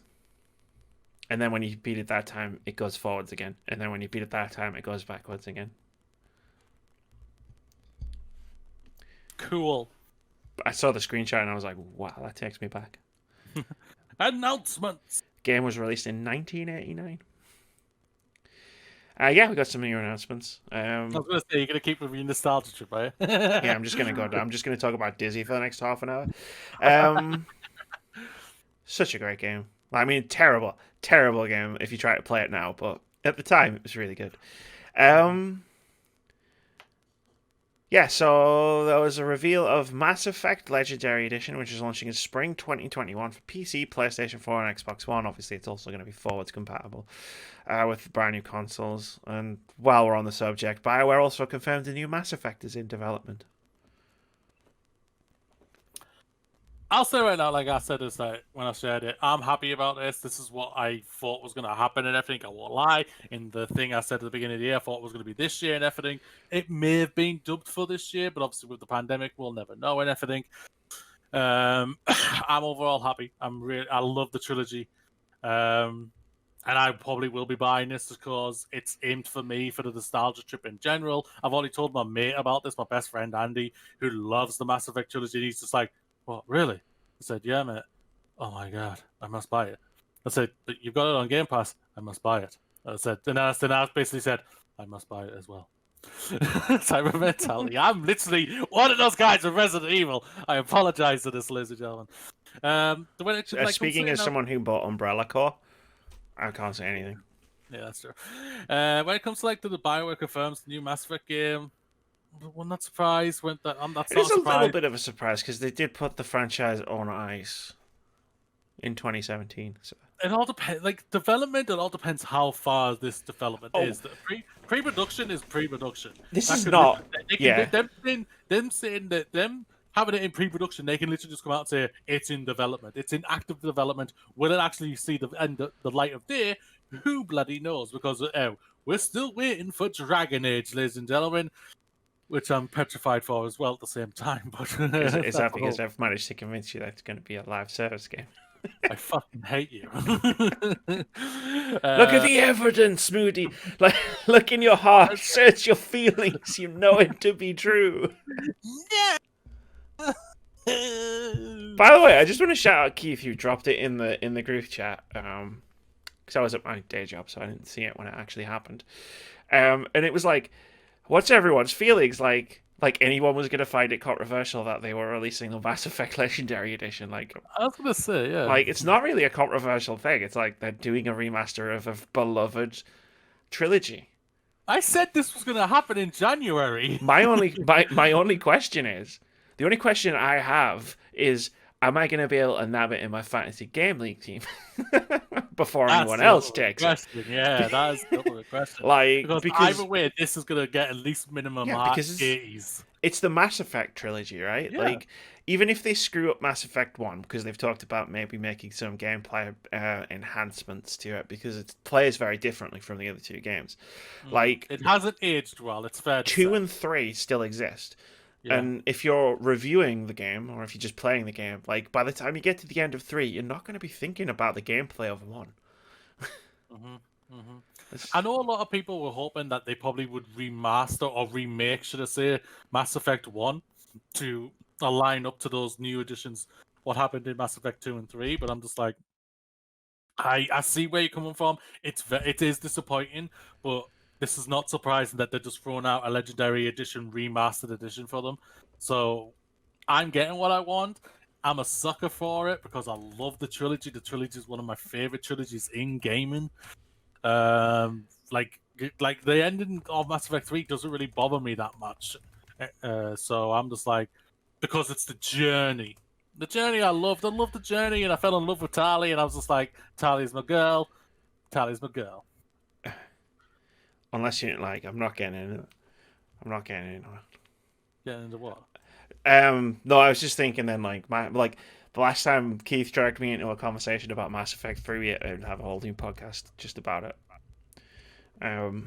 I had problems with Mass Effect 3 beyond just the ending. Which I don't want to get into. 2 is one of the best games ever made, though. Yeah. Like, it just is. And, like, I'm happy for everybody who's going to play it. Like, I mean, I'm not. It's already available and you play with backwards compatibility. Like, so I just play those. On PC. Like, I played Mass Effect Andromeda earlier this year via EA Play. Like, you know, like, I'm cool. I don't need to show it, but, like, there's people out there who have been dying for this all year. Like, it's been a rumor for most of 2020, and there's been people who have just wanted this so badly, and I'm really happy for everybody. I'm really happy for you, Moody. It's been a rumor since the trilogy finished.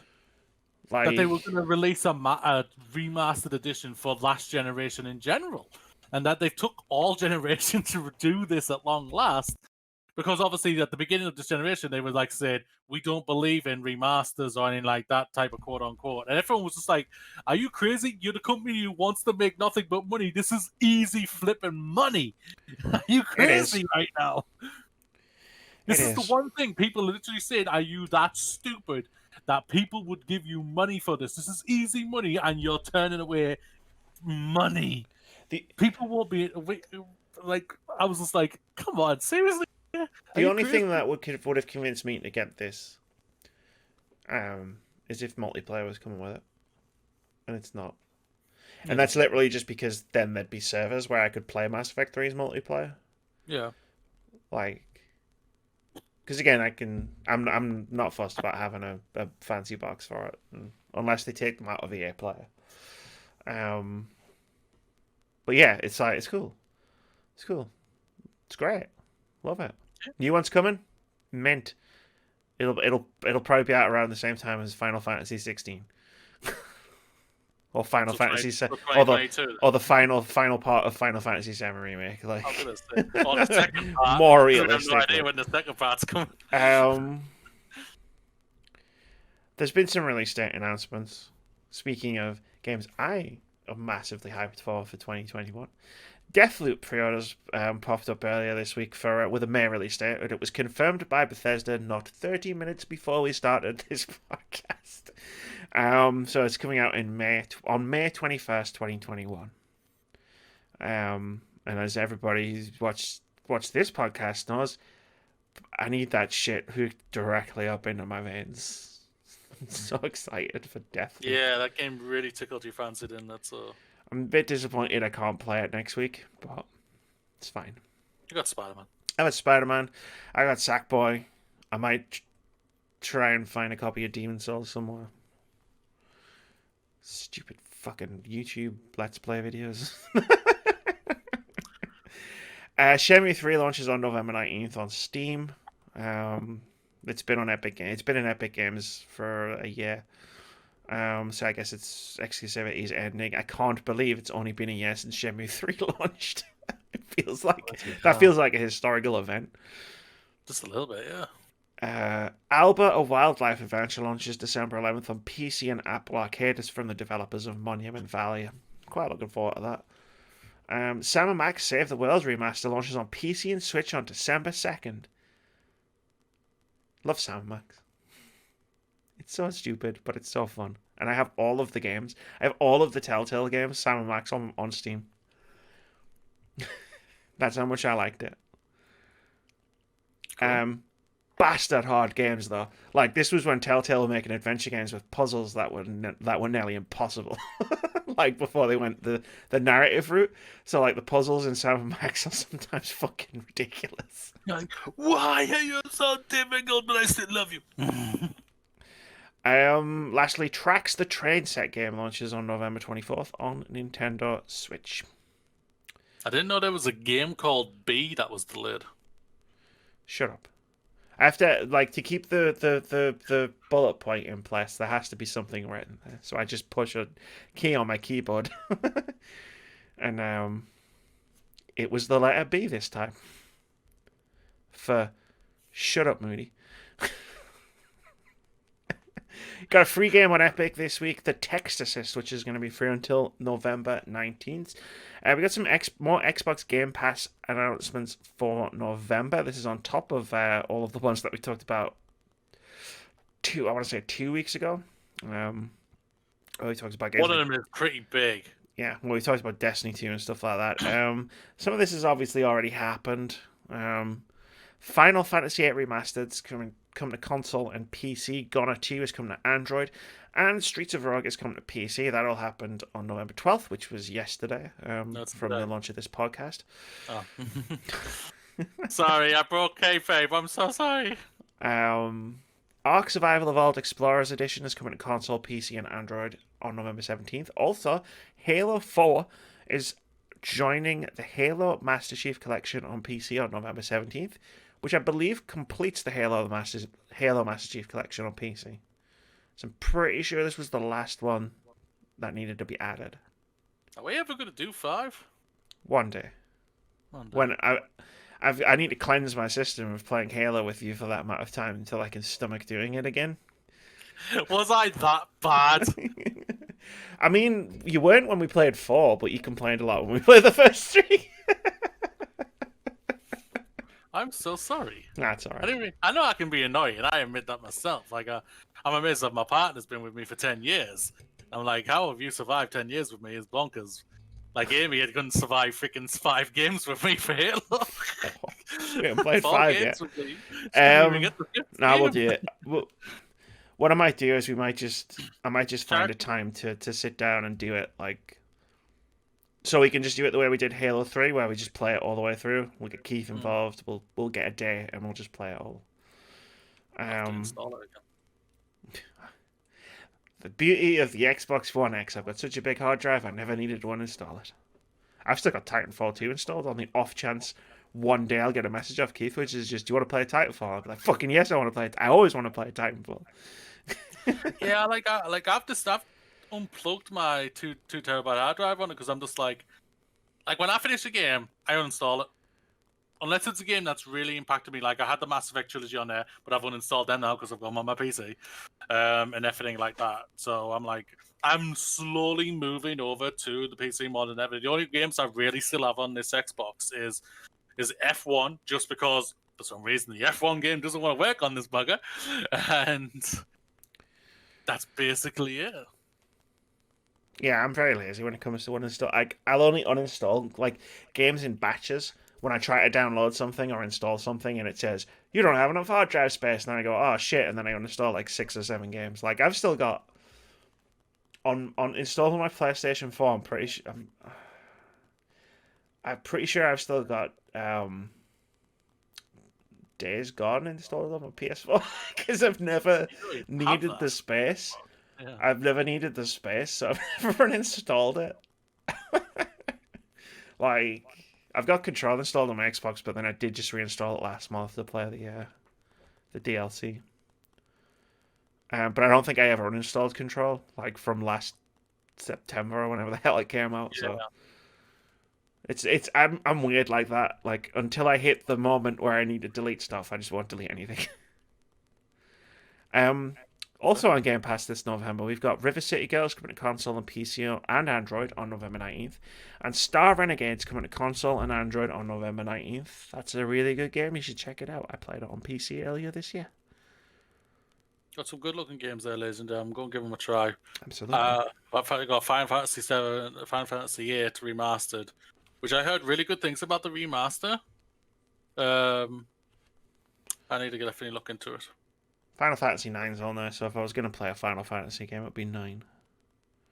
Do you think they remaster that? No. They'll never remaster. I don't think they'll remaster 9. See, I'm amazed that, because obviously I hate... You know what? We'll come to that into discussion in our post-show. Go on, I'll remember this. Yeah, we're getting there anyway. We've got a content drop that I totally didn't put together when Moody was talking about Avengers at the beginning of the podcast. This is a list of articles you should watch and some videos you should read. Probably messed that up. Anyway, I've got a Eurogamer article called Here's What a Console Launch Looks Like in 2020. And it's Emma Kent going to a game shop in Brighton to buy an Xbox. And it's like a diary entry. Cool. And it's cool. Because we live in a whole new world of pandemics and lockdowns. A whole new world. Anyway. I was expecting you to follow up there, Amy. I was going to, but I realised I couldn't remember the words. I know a whole new magical place to be. Exactly. A whole new magical place to be, I believe, isn't it? I don't know. I just know they're on a carpet and they sing. And the genie's funny. Beautiful together and everything like that. Even in the live action remake. Never saw it. Although I did get a notification saying I have a 30-day Disney Plus trial now. You don't need that. I didn't need it, but thanks. We've also got another article from gamesindustry.biz, which is an interview with Mike Biffle, which is what I wish I knew when I started in games. Very That could be interesting. something interesting It's very for me in interesting. Go general. watch it. I'll have to have a look at that. I also put this next video in because I like watching people play Souls games for the very first time, because it's always interesting to see how they react to certain things that I would otherwise take for granted, being a veteran Souls player. You just like seeing people get tortured. No. Like, the thing about Souls games is, like, the on-ramp is usually pretty... It's usually pretty forgiving if you're willing to meet the game, and, like, if you're willing to meet the game halfway. It's usually pretty forgiving in the on-ramp. Yeah. As you get used to it. Which people don't expect, because they just expect to be like, you come across the first enemy, it stabs you and you die, and then that's the Souls experience. It's like, it's not really though.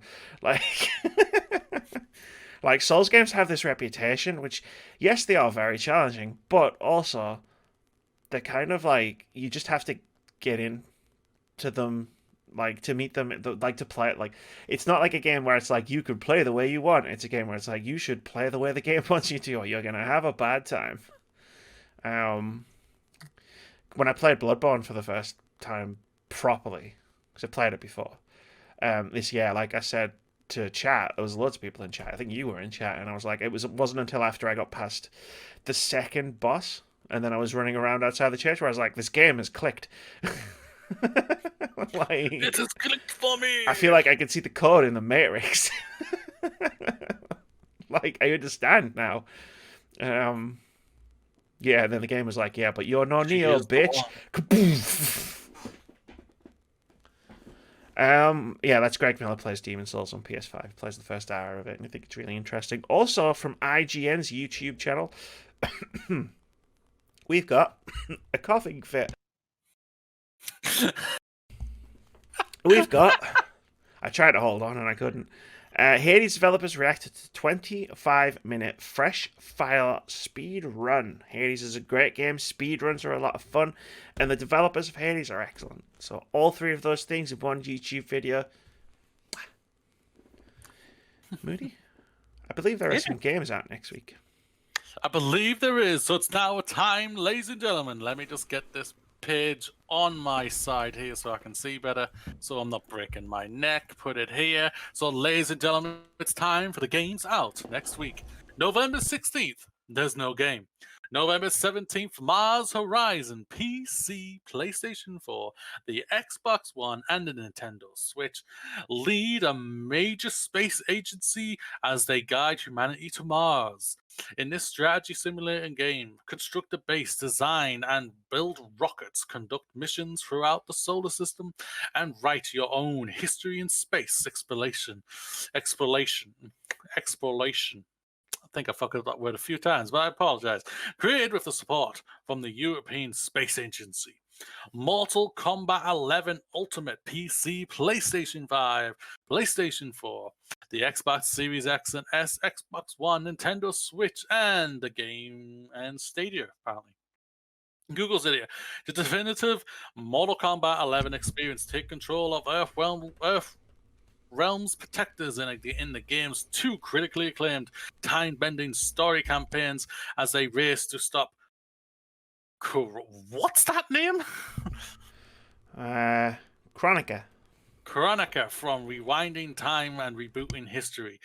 Friendships are tested, the new alliances forged in the battle to save all of all existence. Mortal Kombat 11's ultimate features 37 character roster, including new additions Rain, Melina, and Rambo. There's no game coming out in November 18th. There's no game coming out on November 19th. But we have two games coming on November 20th. Hyrule Warriors Age of Calamity, Nintendo Switch. Travel into Hyrule's past and fight to prevent the kingdom's destruction in Hyrule Warriors Age of Calamity for the Nintendo Switch. Unfolding a century before the events of the Legend of Zelda Breath of the Wild. The fate of Hyrule hangs in the balance. Lead your forces into the battlefield, then battle against the mighty, of the Calamity Gagon. Calamity Ganon. I got so close.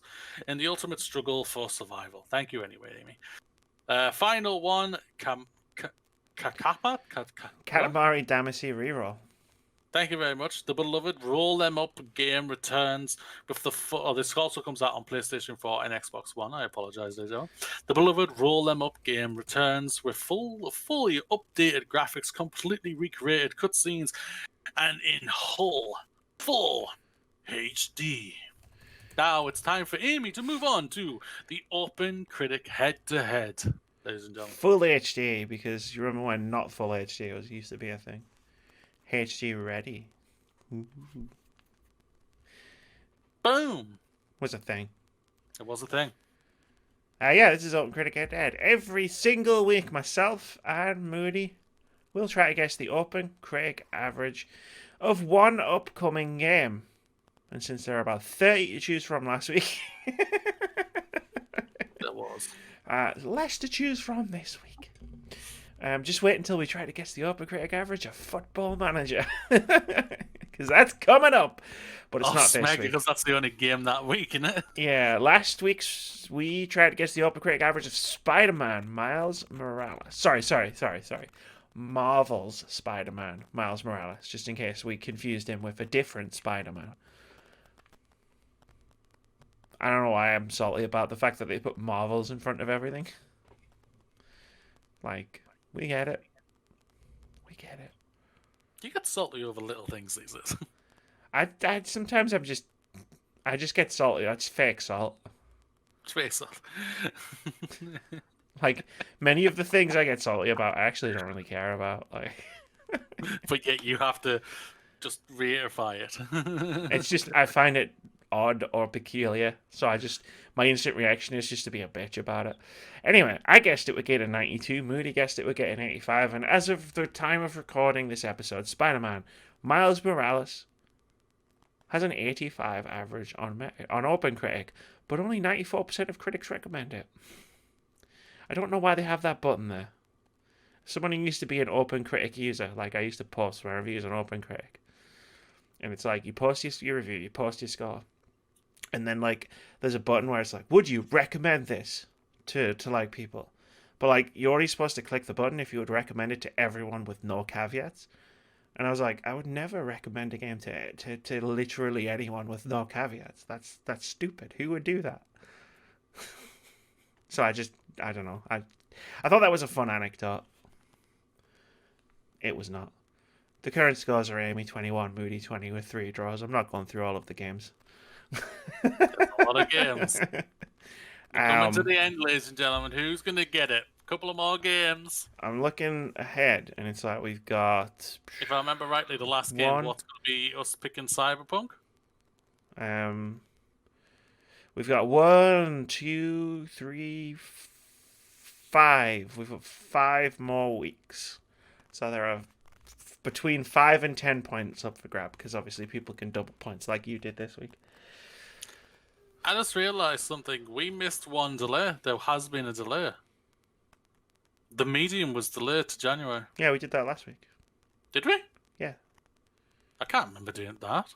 Yeah. I said the Medium is delayed because of...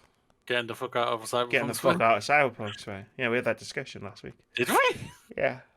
Because I thought the same thing, where I was like, oh, you know, put the Medium's been delayed. And then I remembered we talked about the Medium being delayed because we were talking about games moving the fuck out of the way of Cyberpunk. I can't remember that. It's out there. This week we're guessing the OpenCritic average of Hyrule Warriors Age of Calamity. And Moody, as always, you get the first stab.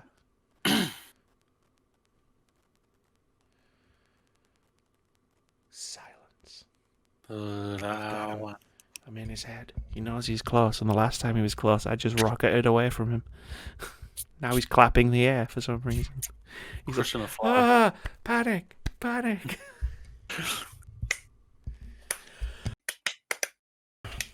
Now he's just, I don't know what he's doing. Delaying tactics is what he's doing. He needs to hurry up and give me a fucking number. 78. Alright, there we go. boom, boom, boom, boom, boom. Based on anything, or just a wild stab in the dark? I've had a look at a couple of reviews of the games, and they normally roughly around the 70 marks in the 70s. So, Cool. Well, mine's based on a wild stab in the dark, and I say it's going to get an 83. So suck it, Moody. I came up with that number 10 seconds ago.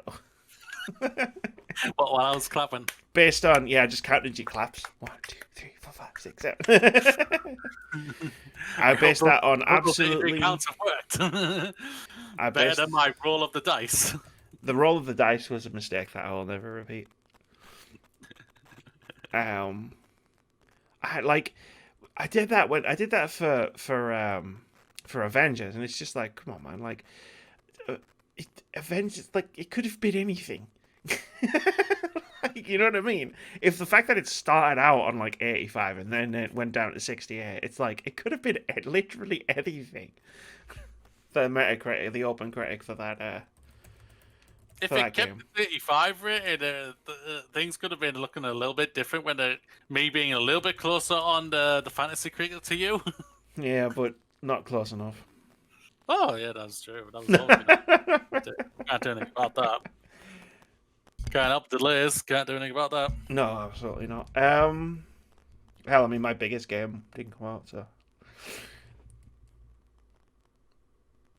Post-show discussion, you said you wanted to talk about something. You were like, oh, talk about that in the post-show. And I was like, cool, because I got fuck all to talk about in the post-show. And he's forgotten what it is. I have. Shit. What was it? I don't know. I You can't didn't tell remember. us. That's the thing. Shit, yeah. You didn't tell me what it was. I don't even remember what we were talking about. I'm looking back through the stuff, and I'm like, is it any gonna ring a bell here? Anything gonna ring a bell? I don't think anything's gonna ring a bell. Ah, Smeg. Smegalicious. Damn. Is there anything you can think of that you want to talk about? Thing is, I know when we finish this episode, I'll be like, I got it! And I'll be like, tough, we don't do do-overs. I don't do second takes. Yeah, Smeg, yeah, I can't remember what I was talking about. Damn it, I knew I should have wrote that down. Do you just want me to complain about the Royal Mail for the next 10 to 15 minutes? No. I had an entire day set aside to play Yakuza, and don't have Yakuza. There is. No, there was a reveal that you missed. For fuck's sake, Mooney, you should know by now that I'm not fucking I'm not omniscient, you know. But I consider you so perfect, Amy. So I have to. No, you don't. I keep you at the high standard. Don't lie. Everybody knows you're lying. AEW revealed again for wrestling. I'm a huge wrestling fan. I've especially been getting back in it since AEW was announced last year and everything, and I've loved everything what they've done for the most part. I've done so far, and like one of their biggest wrestlers, Kenny Omega, was a huge prolific gamer. He's been on with New Day guy. Can't remember his name. He's been on Kind of Funny. He has that up, down, down show. Can't remember his name. Austin Creed, I think his name is. He's been on here, been on his show, and they've had a fun little rivalry and everything. And they've announced the game, AEW games. They've announced 3, 2 of them on mobile, so I'm not really caring about that. But the other one is a main line, and they basically pitched it as a No Mercy kind of game, and I loved No Mercy when it was out years ago. And they've got the studio that literally went F you to 2K in WWE for messing them around and everything. And they've got them coming in to do the game and everything, and I can literally see I've got Amy literally going in one in ear and coming out the other with all the words I'm saying right now. But sports, am I right? But yeah, I'm over the moon with it. I'm hoping to still in early development, so it's going to be a few years before it's out and everything. But I'm super happy about it. I'm super excited. Hopefully, they can get this right and nail it and bring back wrestling games, because wrestling games years and years ago were really, really good, and they've been nothing but shite since going to 2K. Yeah, fucking shit wrestling games. Yeah. Yeah. Yeah. What I what remember what I was the name? What played was the the name of the last, publisher that makes the wrestling games? the old one, Not the old ones. I mean the ones that are shit. 2K. Yeah, and who are they owned by? Take Don't two. worry, I'm going somewhere. And who did Codemasters just get bought by? But fuck you, Amy. I'm trying to help you sort through your feelings. How can I get that? by Set your using logic, feelings, by you using know I'm logical right. progressions. Yeah. There is something Set I do. I want to talk about, like just while we're vibing. I'm sure that's the I'm right still word. trying to remember the original thing I was going to talk about. Like, I need to. I want to call. I need to talk about some time. I want to try. I want to check back in with Dreams because I haven't checked in with that game since like May. And I'm guessing there's some new stuff in it by now. Like I just saw a trailer for like Pig Detective 3, and I was like, shit. When I was playing the game, Pig Detective 1 was on my list, and I was like, I should play that because I'm pretty sure they're making a second one, and now apparently they've made a second one and they're making a third one. And the only reason I saw the trailer for it was because Greg Miller's the main voice. Did some voice acting for it, and it's like I miss Dreams. That was a fun little thing. Obviously Animal Crossing. I was like, what could have stopped me from playing Dreams? I mean, Animal Crossing happened. I don't think I'll ever get back to Animal Crossing. I was just like, it just. I think I was trying to force myself to really get into it, and it just never worked. You should never I try and understand force yourself into games. Yeah, I understand the feel. I understand the people who are enjoying it and everything, but I was just like, this is just so slow. So when I'm literally actively searching, how do you time travel on this game to speed things up? I was like, It's not that kind of game, feel like Moody. I feel like I'm getting forced to cheat here, and I don't like it. Even though it's in the game mechanics that allow, if Nintendo wanted to block it, they could block that quite easily, and they know they can, so they don't mind it. But I don't know. These gamers with their instant gratification. Can't bother waiting for stuff. Back in my I'm very day, entitled. I know. I'm very entitled. back in my day, games actually had instant gratification because they didn't have save states. Yeah, like I think I might add Dreams to the list of games I download on my PS5. Cool. Cause I know I'm gonna download Bloodborne because I have a standing obligation. Should we call it an obligation? I have a standing obligation to finish that game at some point. Like, given that I was like streaming through it on Twitch and everybody was enjoying watching me play it. Moody was enjoying walking away and going to the toilet and missing me beat like every single boss. But it was that thing that just happened. I was thinking, so when I Like, walk did you away, that's win? when you're ready to kick ass. Yeah, I did It win. gave Really. you the power. It gave you the power to push through and win. Yeah, no, it's a fucking amazing game. Like when we relaunch Friendly Debates next year, like we will be doing like top 10. We will be doing like top 10 lists for the generation. And you and Keith, you better prepare yourselves because I'm gonna dig my heels in when it comes to Bloodborne. As a top game of the generation. I have no debate when it comes to Bloodborne or anything like that. I see why it's done a lot well. So for me, I'm like, oh, you want to put that in it? You put it in for me. All right, maybe I can get along with you being a Friendly Debates co-host. Because At least I can. even At though least the you won't bring gameplay Titanfall 2 to literally every fucking Friendly Debate. Like I love that game, but even I was getting sick of hearing about it.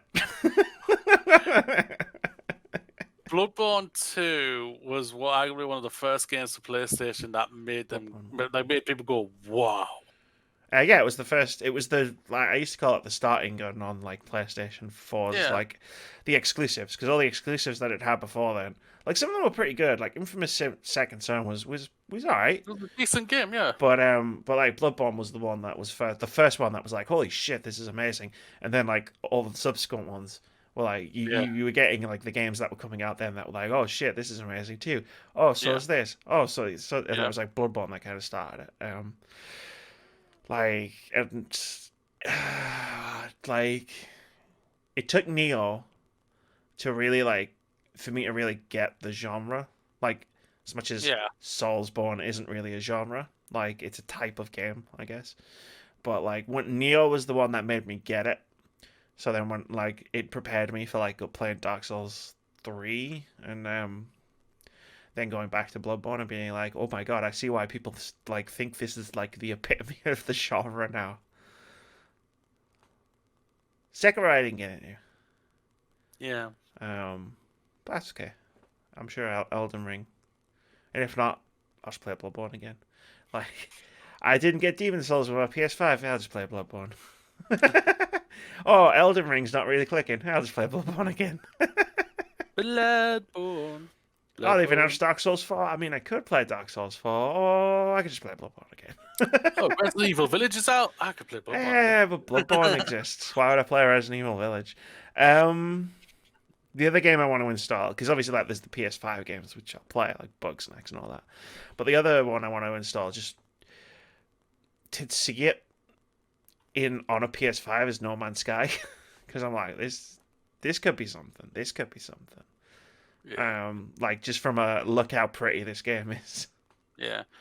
Games I'm gonna have a look at. I'm gonna download Gears Tactics.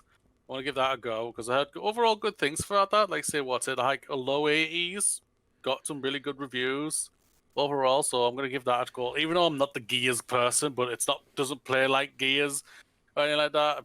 It's a what's that game? Would you say Gears Tactics is a tactics game? No, you know what I'm talking about, Amy. I'm not talking about that. Don't be like that. Don't be that person. You know the game I'm talking about. You picked one of them for the fantasy league.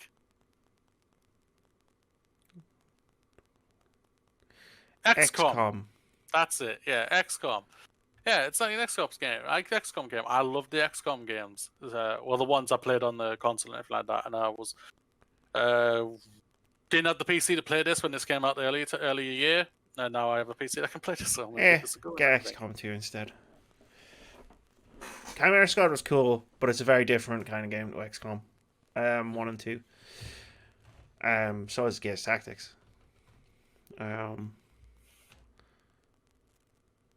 Because yeah, they're not necessarily strategy games so much as they're tactics games, hence the name. That's cool. I thought about installing it. I installed Tetris Effect for like, the Tetris Effect connected. I was like, oh, the multiplayer Tetris, I'll give that a go. Like, because I've never played Tetris Effect, and I was like, maybe I'll talk about this on the podcast. I played it for 30 minutes, and I was like, oh yeah, I don't like Tetris very much. I'm thinking of downloading that as well. So I was like, oh well. Like, I tried it, I had installed it. I was like, fuck, oh well. Never mind. The only thing that's irritating is that the EA Play is not on Game Pass yet on PC, which sucks. No, the only thing that irritates me is I don't know what Xbox is playing at with their apps, right? So like they updated the apps on my phone, probably because I've got an Android phone and game streaming is a thing on Android now. And like PlayStation, so the PlayStation app got updated, right? And it's now amazing. Like it was a piece of crap before, but now it's fantastic. Like you just pull the thing down and you can see who your friends are online. Like you can push the thing up, you can install things remotely to the PS4 console now, and like the store's not like in the old app. You push the store button and it took you into the web browser to take you to the store, whereas now it's just in the app. Like you can see all of the deals. Like I claimed all of my PS Plus games, like on the app, like this month. Like because I always forget to do it because, like normally I have to do it on the console, whereas it was on my phone, right? So I just click the three things, boom, I have the 3 games. And then the Game Pass app, you go on Game Pass, you select the console tab, right? Mm-hmm. You can't. There's no thing for showing you like the games in the order that they've been released. So you could there's no thing for that. There is for PC, but not for console. So you can't see the games in the order that they've been released. I was like, well, that's fucking useless because I want to check to see the new games and install them. Now I gotta find them, which means the onus is on me to remember which games are new. Like, nah, fuck, I'm out. And I was looking through the Xbox app, which they've also changed. Like, I used to use the app on my phone as a remote control for my Xbox. Mm-hmm. Because obviously, batteries and controllers I have a long history. Great things. So like if I'm watching like Netflix or Amazon or something, I'm just like I'm using the phone like as a remote control. Like it barely picks up an input at this point. Like it used to work pretty flawlessly. Whereas now I was literally before we started this podcast, I was trying to pause the Destiny 2 download.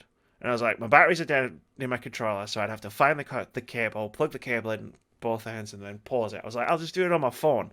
And I was sat over there for ages, like, down. No, I just need to move the cursor down one. Like, why is this not working? And then it registered a button push and it opened Microsoft Rewards app, and I was like, oh my god, what have you done?